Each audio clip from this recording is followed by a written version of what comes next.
Hello everyone, this is Taku from Starting Isn't Everything and the podcast The Right Standing.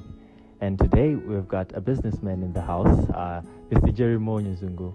He's an accomplished businessman and he has made serious achievements in his endeavors, from being a vendor to being a CEO in about 10 years.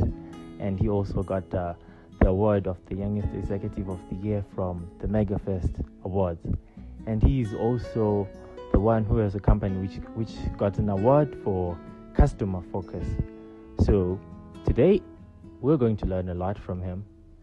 And he is currently heading a business with more than 30 employees.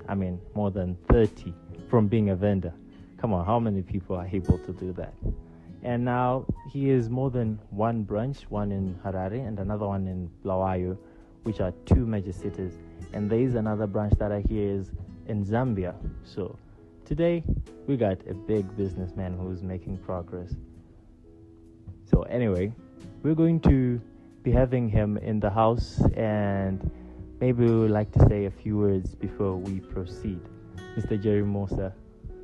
Thank you very much, Mr. Taku, for those kind words. I don't call myself accomplished, and I'm not yet a big business person, because I still feel that what I've only done is a foundation of what is yet to come. And we are now, 2021, actually starting to put brick by brick in order to build the business. But anyway, thank you very much. All right, so I was listening to the radio, and yesterday I saw a message on YouTube. There was an interview from channel 100.4, and the interview was pretty exciting. So that's where I also figured out something that I discovered in December or early this year. So being called a young executive of the year simply means that your management skills they're above, right, and that you have made progress, which has been noted by the outside world. Right. So how do you manage to do such progress, and how do you manage to have the people and propel them forward such that you are awarded the Young Executive of the Year in the whole of Zimbabwe? Okay, thank you very much, Taku. I was awarded a Young Executive of the Year MegaFest Awards, and another one by Institute of Corporate Directors, which was Chief Executive Officer, Managing Director of the Year under the SME category. What it means to me is, in regards to my management skills, is what I usually do, what I have learned, or what I have noticed is you can only grow a company by actually surrounding yourself with more talented people than you. So I guess you need to surround yourself with smart people, and it's always good for you. You're supposed to guide them, and when you hire talent, it doesn't make any sense like what Steve Jobs says. It doesn't make any sense to hire talent and tell the talent what to do. So at M&J, we've got a policy whereby if you hire talent, we let the talent guide us. Then we just tell them the culture of the organization, but they're the ones who should actually bring. You'll be surprised that most of the, even M&J Tech, our new baby under M&J Group, which is a company which does computers and IT accessories. It was actually not my idea. It was one of my guys who actually brought that idea to me. Then I just implemented it like that. So that's what I usually do. Most of the things which are happening in M&J is sometimes they're introduced by the guys who surround me. Then after that, I'm the one who's just going to implement. I can even push the person who has introduced an idea to me. Maybe better than he was going to push that idea. So that is what I usually do. When I find an opportunity, when I find talent, I hire talent.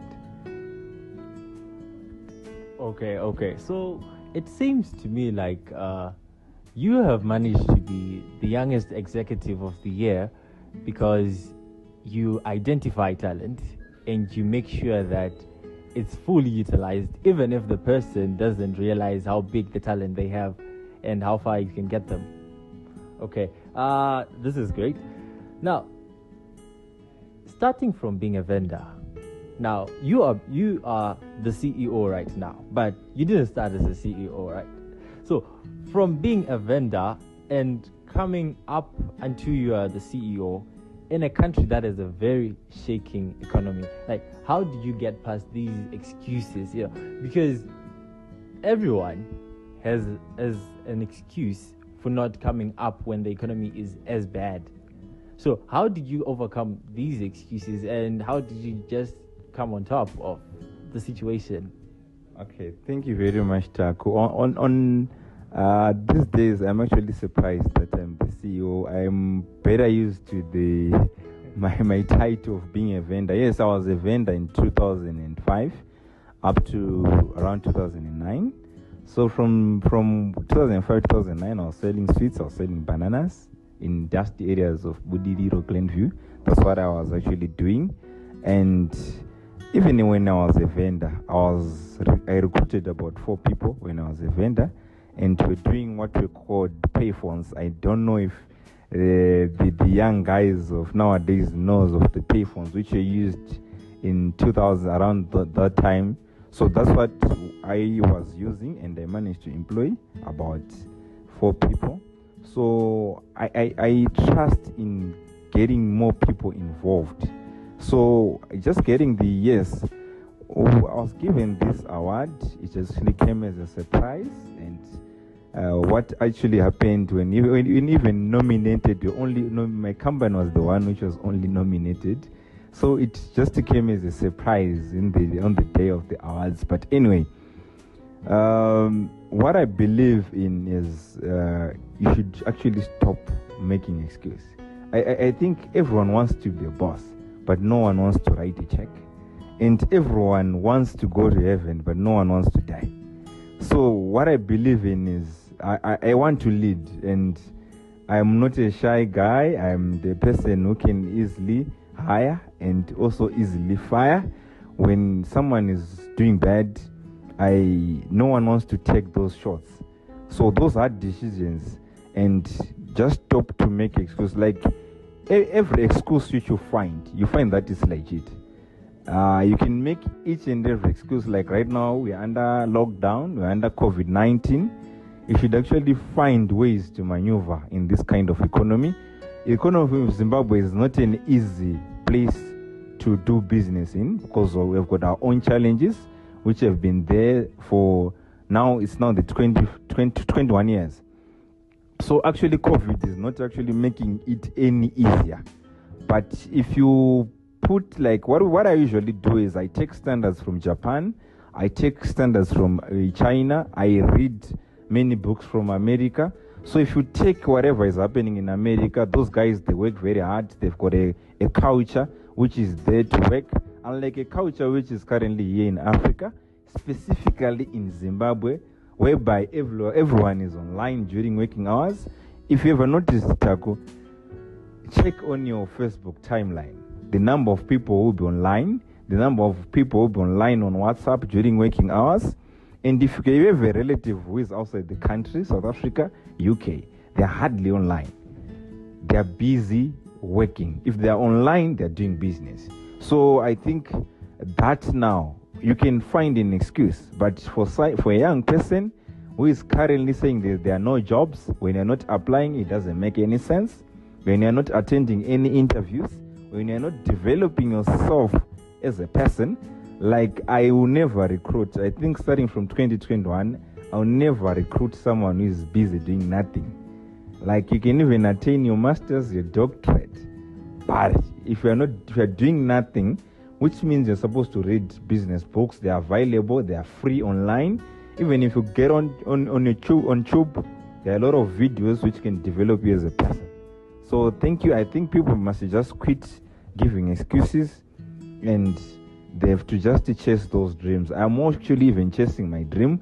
It seems I'm actually far away of where I want to go. So these awards to me, yes, it's a stepping stone. It means some other people are also noticing what we are doing. But to me, where I want to go, I still have too much to do. Thank you. All right, thank you very much. I think you have stressed on my following questions because I was about to ask like progress, how you make the progress, and you have explained it all, and you have also explained the management part when you're talking about how you make stern decisions. Who wants to, when you recruit, you make a decision, you take someone, and when that someone is inefficient, you make another decision to send the person home, and you're not afraid to write a check. That is so amazing. And I was wondering, like, you spoke of people being online. It shows the significance of time. So I want to understand, how important do you think time is, and how important should people observe it in our day-to-day lives? Like, things have just gone fast.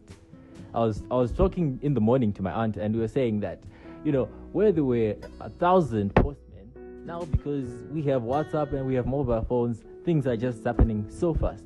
So how important now is time, considering how fast things are getting?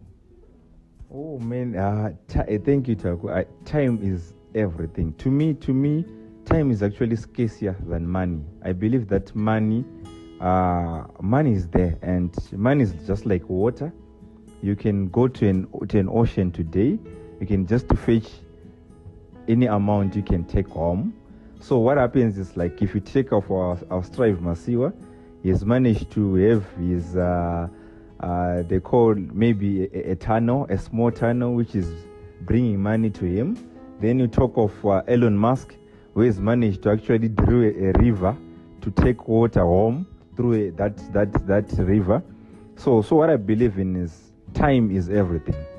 When time is very scarce, if I had any chance maybe to ask God, I'll ask him to increase the 24 hours which are there in a day, because I believe even to me, time is just scarce. That's the scarcest product I have. So the person who is going to utilize his time, it's not about working more hours. It's about utilizing the hour which you have, the 10 minutes which you have, the 60 seconds which you have, the second which you have, you must utilize it. Like especially myself, I start my day at around 3 a.m. That's when I start to work. At 3 a.m. I start to work. At exactly 6 a.m., around 6 a.m., 6:30, I'm actually in the office. Under normal circumstances, if we're not under lockdown, I would leave sometimes at around 1000,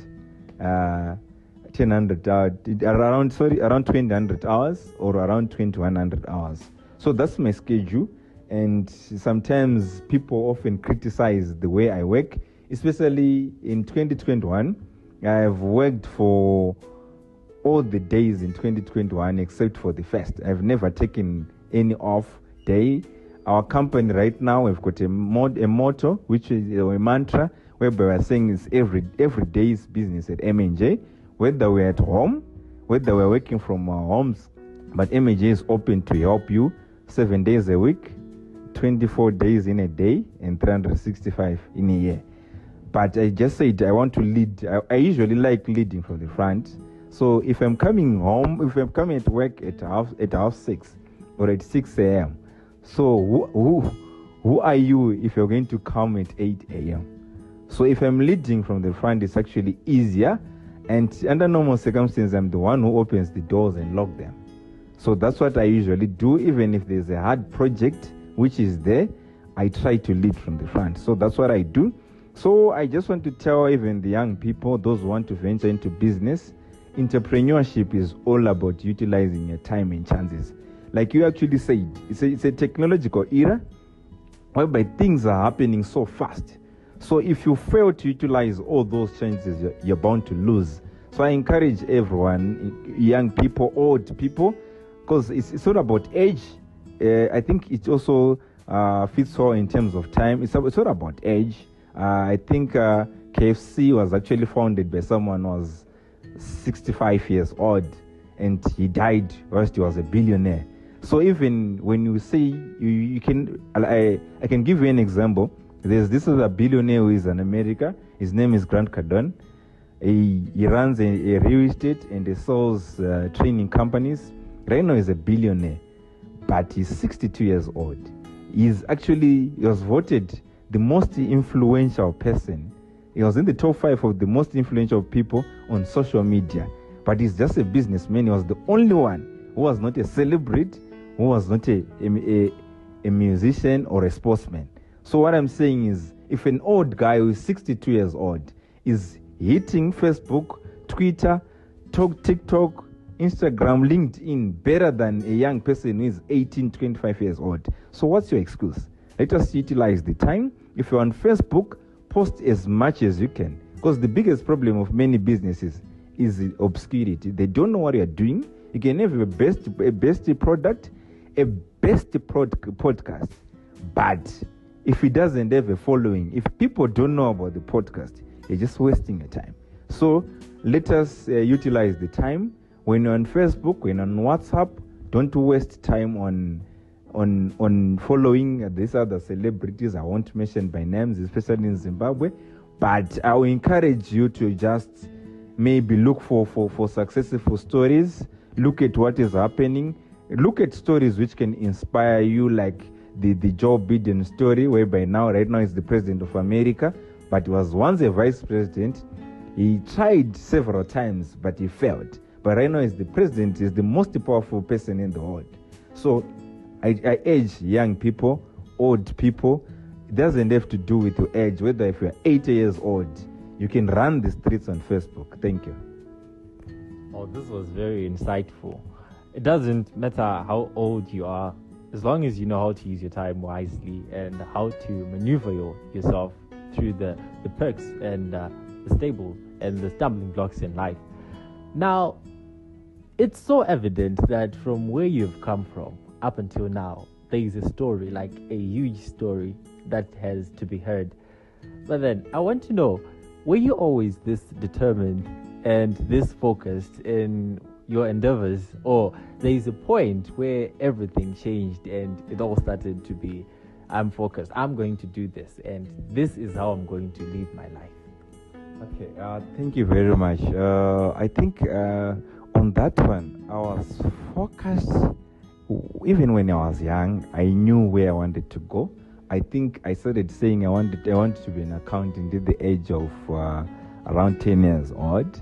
But right now, I can't call myself an accountant.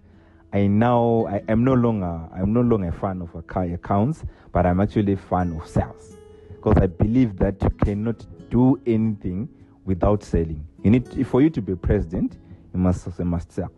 For you to be a CEO, you must sell your vision to your customers, to your suppliers, to the bank in order for you to get a loan, even to the employees where you're working with, because you have to share a same vision for someone to be, because some of the people, they're just working for money. We need people at M&J. I believe in employing employers, not employing employees, because people with an employee mentality are the 8 to 5 guys. So on that one, from whenever I was actually young, I knew what I wanted to do. I think I managed to beat asthma at the age of from grade 7 to Form 1. I think that is actually a long story, but I had to tell myself that I don't have asthma. I need to play basketball. Then I ended up in the first 5 of Mariste Brothers Nyanga, which was the best school in basketball during that time.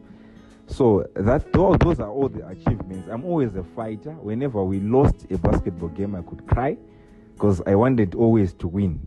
So even in business, I believe that M&J is going to dominate each and every sector we're going to enter. We're not there just for numbers.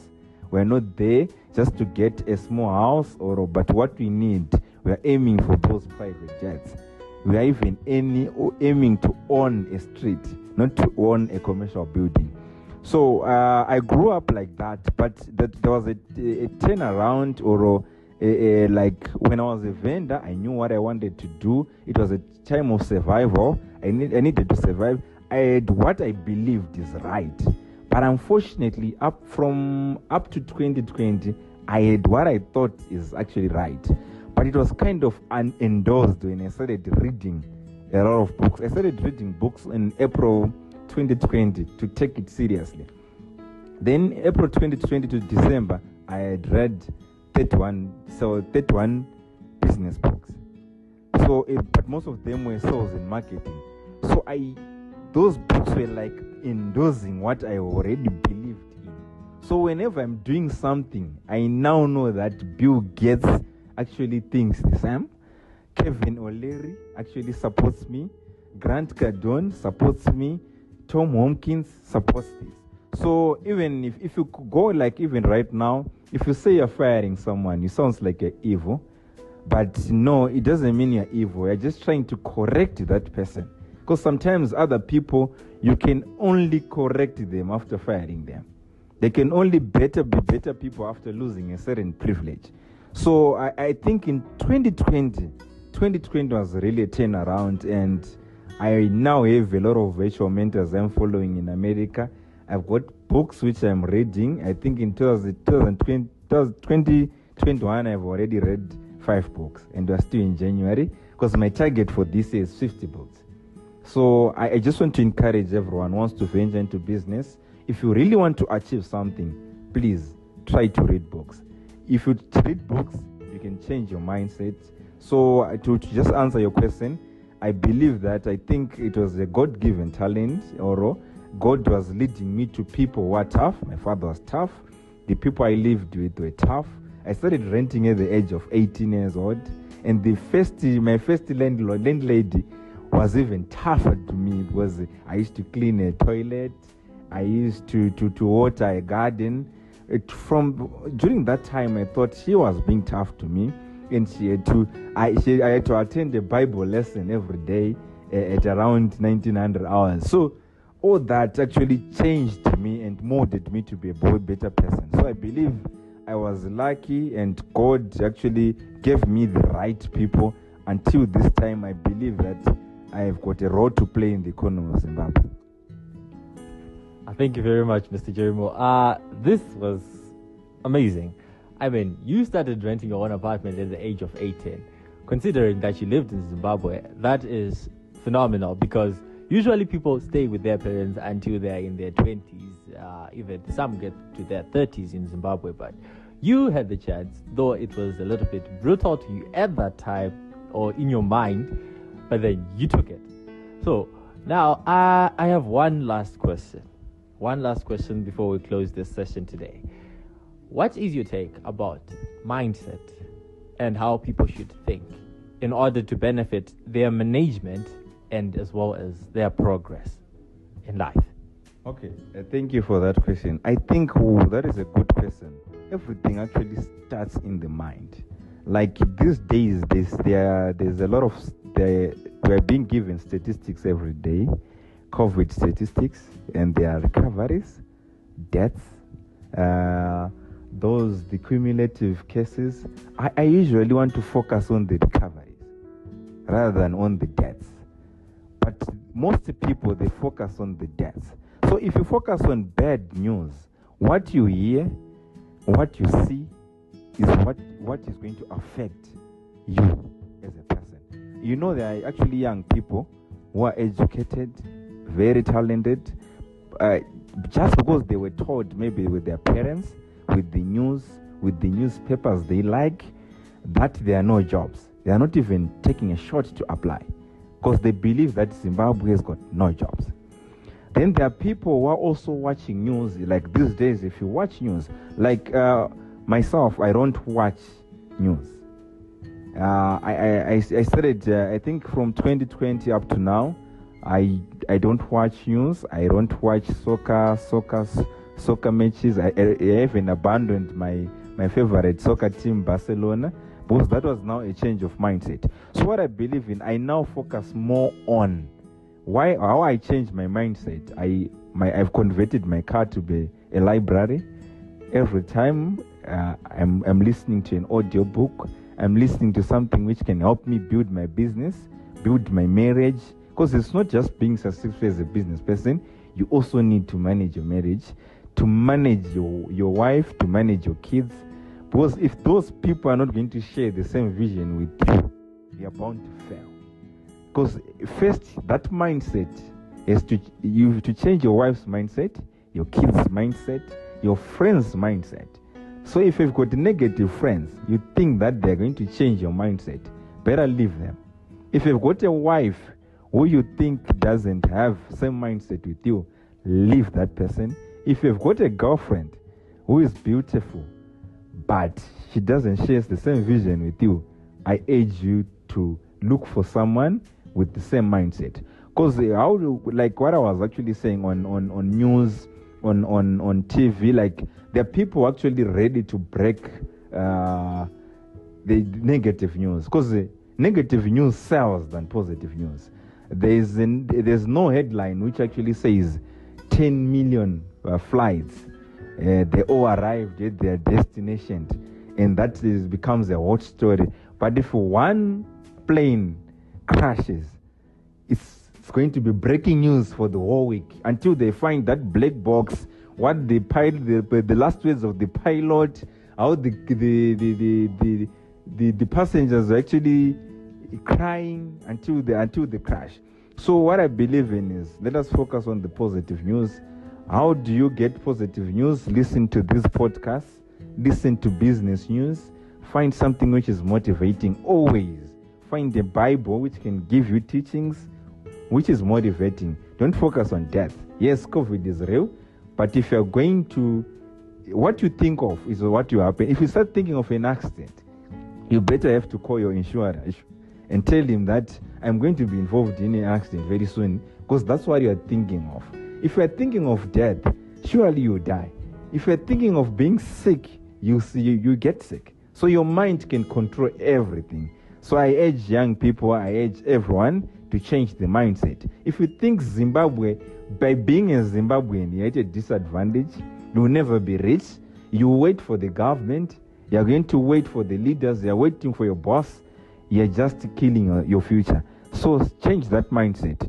Just think as if you're in America, just think as if you're in China, you've got a fair chance. There are also poor people in China. I think I was reading this other article which was saying there are only less than 1% of people in America, they earn 250,000 and less. So that was actually amazing. So 1% are earning 250,000 and more or more. So that was an amazing statistic, considering how much money people are actually making in Africa. So I just want, don't look at the negative news. Many people, they think it's either if you are rich in Zimbabwe, you're connected to political parties, or you have got a snack which gives you money, or you're a thief. That mindset is actually poor. Look at the stories of what is being done by Tinashe Mtaris at Nash Paints, what is being done by Strive Masiwa, what every successful businessman is doing. Rhino Mautsa, Tech24. Go and check those people, check their narrative, look at what they are doing, and there's a Naki Sobo which was started in 2018. Those guys, they started small without a ring. Right now they've got 4 or 5 rings. So what I'm saying is, please stop crying, stop being a sissy. Actually, Grant says stop being a little bee, but I won't mention it for the sake of other. But let us just be focused. Change that mindset. Thank you. So this was a great progress and a great podcast from Mr. Jerry More Nyazungu from the M&J Group. And we are so excited that he was with us today. I mean, he just went straight on the point. I was reading Robert's book, and he was saying that I am not going to tell you how to succeed or how to start your business or how to have your own vision. The only thing that I can direct you is to a book. The book is called Think and Grow Rich, or As a Man Thinketh, So Is He. Simple and straightforward. Focus on what you want to do and let it groom you, let it build you. So this is what we have for today. Taku out.